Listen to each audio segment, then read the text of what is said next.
Hello good morning नमस्कार आज new blog को आपण मानक स्वागत करुच्ची।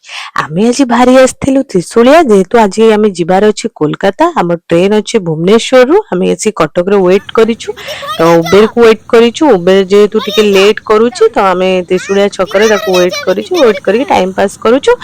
देन आमर पळे आस्थिला गाड़ी गाड़ी पहुंची जाइतला तो कोयल तांको ओटीपी दे दोछु ओटीपी देके आमे बसी जाइतलु गाड़ी रे। देन गाड़ी हमको घंटाटे भितर पहुंची देइतला जेहेतु टिके से रूट टा जाम तो हमको आराम से पहुंची देइतला। तो हमर ट्रेन पळे आस्थिला 11 रे ट्रेन थिला।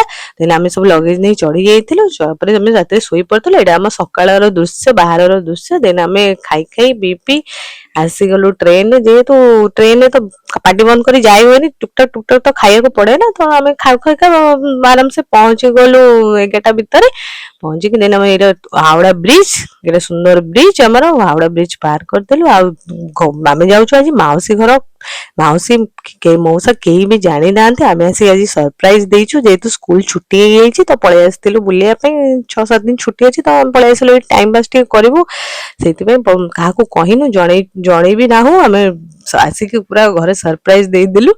देन इवनिंग रे दी सांग बाहर चंदी गुपचुप खाया पे तो कोलकाता गुपचुप तो फेमस जानिथिबे तो देखंतु ए गुपचुप स्टॉल में छिड़ाई पड़छु आसी लाइन हे के गुपचुप खाइबो बोली कि गुपचुप आज दिन एमती कटि गला बाय।